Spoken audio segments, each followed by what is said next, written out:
My Philosophy by L. Ron Hubbard.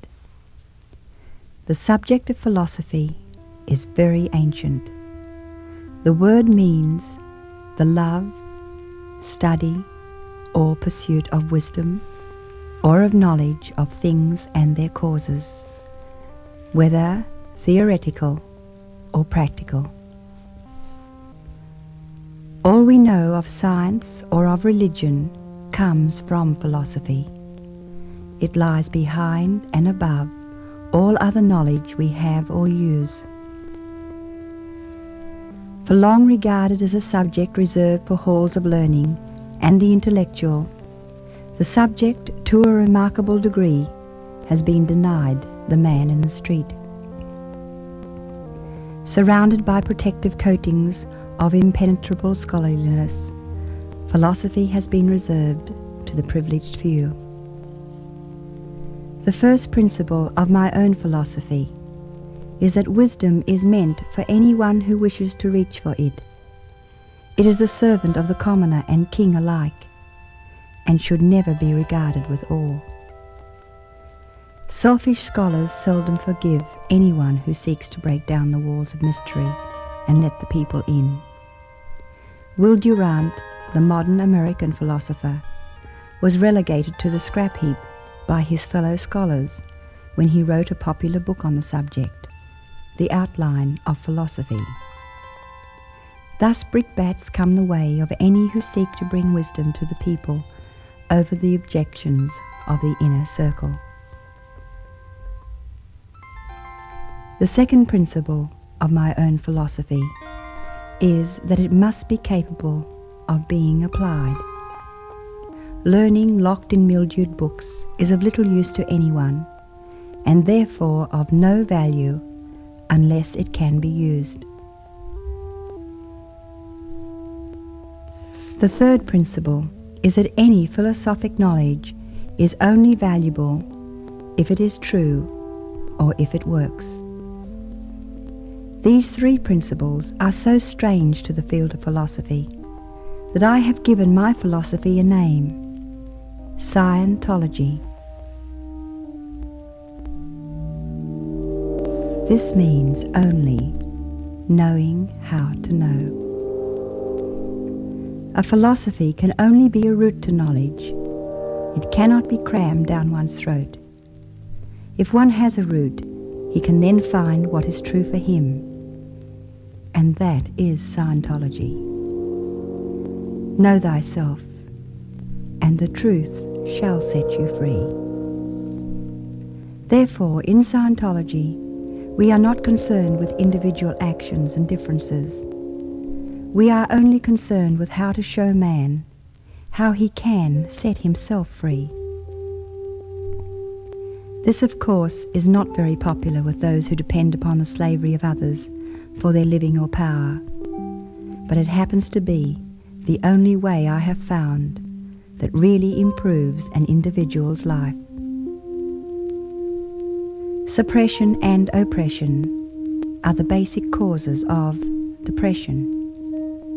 If you relieve those, a person can lift his head, become well, become happy with life.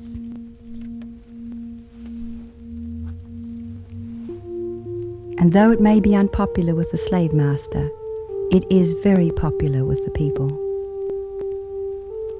Common man likes to be happy and well. He likes to be able to understand things, and he knows his route to freedom lies through knowledge. Therefore, for 15 years I have had mankind knocking on my door. It has not mattered where I have lived or how remote. Since I first published a book on the subject, my life has no longer been my own. I like to help others, and count it as my greatest pleasure in life to see a person free himself of the shadows which darken his days. These shadows look so thick to him and weigh him down, so that when he finds they are shadows, and that he can see through them, walk through them, and be again in the sun, he is enormously delighted, and I am afraid I am just as delighted as he is.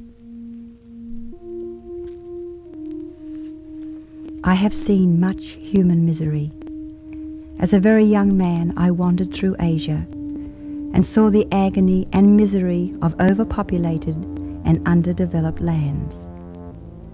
I have seen people uncaring and stepping over dying men in the streets. I have seen children less than rags and bones.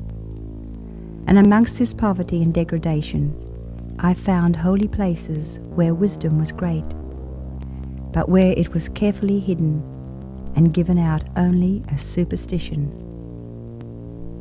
Later, in Western universities, I saw man obsessed with materiality and with all his cunning. I saw him hide what little wisdom he really had in forbidding halls and make it inaccessible to the common and less favoured man. I have been through a terrible war and saw its terror and pain uneased by a single word of decency or humanity. I have lived no cloistered life, and hold in contempt the wise man who has not lived, and the scholar who will not share. There have been many wiser men than I, but few have travelled as much road. I have seen life from the top down and the bottom up. I know how it looks both ways, and I know there is wisdom and there is hope.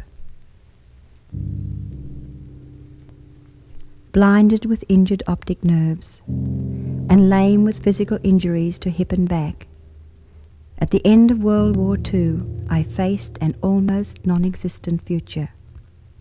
My service record states, "This officer has no neurotic or psychotic tendencies of any kind whatsoever." But it also states, "Permanently disabled physically." And so there came a further blow.